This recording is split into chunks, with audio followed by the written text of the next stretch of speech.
അപ്പോൾ ഇതാ ഇന്ന് നമ്മൾ ഫ്രൈഡേ സ്പെഷ്യൽ ഉണ്ടാക്കുകയാണ്. ഫ്രൈഡേ ഇതെന്താ സ്പെഷ്യൽ ഉണ്ടാക്കുക?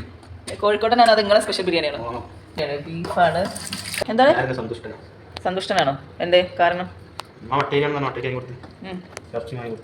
ഇറച്ചി വീട്ടിൽ വാങ്ങി കൊടുത്തു. സന്തുഷ്ട അൽഹംദുലില്ലാ. ആമീൻ. തക്കാളി, കുറച്ച് വലിച്ചപ്പ്, പുതിന, വെളുത്തുള്ളി, പിന്നെ കുറച്ച് വെജിറ്റബിൾ, കുരുമുളക്, പച്ചമുളക്, ഇത്തിരി മഞ്ഞപ്പൊടി, എന്താണ് ഗരം മസാല, തക്കോലം അതിട്ടു, മഞ്ഞപ്പൊടി. ഇത് ഭയങ്കര നാടൻ ടേസ്റ്റ് ആയി. മല്ലിപ്പൊടി, സ്പൂൺ മല്ലിപ്പൊടി,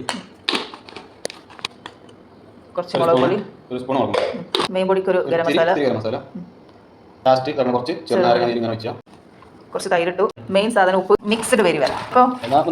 എത്ര മിനിറ്റ് വെക്കണം? അപ്പോൾ നമ്മൾ കുക്കറിൽ ഇറച്ചി വേവിക്കൊന്നും വേണ്ട. അങ്ങനെ 1 മണിക്കൂർ ടൈം പറഞ്ഞത് 2 മണിക്കൂറോളം റെസ്റ്റായി. ജാബാണെങ്കിൽ ഇതുവരെ എത്തിയിട്ടില്ല. അങ്ങനെ ഏകദേശം 1:30 മണിയായി എത്തി. മക്കളെ ജാബ് എത്തി. ബാക്കിയെല്ലാം ഷടപടയെന്നായിരുന്നു. റൈസ് റെഡിയാക്കി.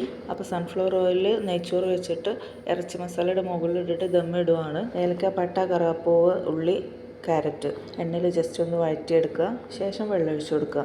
1 ഗ്ലാസ് അരിക്ക് 1.25 ഗ്ലാസ് വെള്ളം വീതം മതി. ഇനി റൈസ് വേവിച്ച് ഊറ്റിയെടുക്കുന്നവരാണെങ്കിൽ ഹാഫ് വേവിൽ എടുക്കാവൂ. അതിൽ കൂടുതലാവരുത്. ഇതിൽക്കിട്ട കുറച്ച് പുതിനയില, അരിയും കൂടെ ഇട്ടിട്ട് ഉപ്പിട്ട് ചെറുനാരങ്ങ നീരും കൂടെ ഒഴിച്ചു കൊടുക്കുക. നമ്മൾ ജീരകശാല അരിയാണ് എടുത്തത്. അപ്പോൾ ഫ്ലെയിം കൂട്ടി തന്നെ വെച്ചോ. എന്നിട്ട് വെള്ളം വറ്റി വരുമ്പോൾ ഈ ചോറ് എടുത്തിട്ട് ഇറച്ചി മസാലയുടെ മുകളിലോട്ട് ഇട്ട് കൊടുക്കുക. നമ്മൾ മുമ്പ് വേവിച്ച ഇറച്ചിയൊന്നും അല്ല, 2 മണിക്കൂർ മസാല വെച്ച് റെസ്റ്റ് ചെയ്ത ഇറച്ചിയാണ്.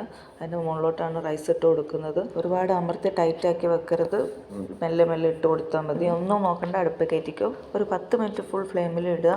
എയർ കയറി ചൂടായി എന്ന് മനസ്സിലാവുമ്പോൾ മീഡിയം ലോ ഫ്ലെയിമിൽ ഇട്ട് കൊടുക്കുക. ഒരു 1.25 മണിക്കൂറോളം അങ്ങനെ ലോ ഫ്ലെയിമിൽ തന്നെ ഇരിക്കണം കേട്ടോ. വിസിലൊന്നും വരുത്തേണ്ട. അടിപൊളി ബിരിയാണി ആയിരിക്കും. അത്രയും നല്ല ഷുവറായിട്ടാണ് പറയുന്നത്. മസ്റ്റ് ട്രൈ ചെയ്യേണ്ട സാധനമാണ്. നമുക്ക് സമയമൊന്നും ഇല്ലാത്തതുകൊണ്ട് നമ്മൾ പിന്നെ കുക്കറിൽ നിന്ന് എയർ പോകാനൊന്നും വെയിറ്റ് ചെയ്തിട്ടില്ല. അതുകൊണ്ട് തന്നെ ചോറ് സോഫ്റ്റായിട്ട് കുഴഞ്ഞാണ് ഇരിക്കുന്നത്. പക്ഷേ പറഞ്ഞിട്ട് കാര്യമില്ല, വിശന്നിട്ട് അങ്ങേയറ്റം പണ്ടാരടങ്ങി ഇരിക്കുകയാണ്.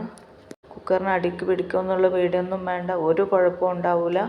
നിങ്ങൾക്ക് വേണമെങ്കിൽ 6 kg നെയ്യോ എന്തെങ്കിലുമൊക്കെ ഒഴിച്ചു കൊടുക്കാം. നമ്മളതൊന്നും യൂസ് ചെയ്തിട്ടില്ല. വെറും സൺഫ്ലവർ ഓയിൽ മാത്രമേ ചെയ്തിട്ടുള്ളൂ. അണ്ടിപ്പരിപ്പ്, മുന്തിരി വേണവർക്ക് അതും ചേർക്കാം. നമ്മളതൊന്നും ചെയ്തിട്ടില്ല. പിന്നെ എയറൊക്കെ പോയി കുറച്ച് കഴിഞ്ഞ ശേഷം കുക്കർ തുറന്നിട്ട് നിങ്ങൾക്ക് സെർവ് ചെയ്യാം. കുറച്ച് വെയിറ്റ് ചെയ്യുന്നത് നല്ലതാവും.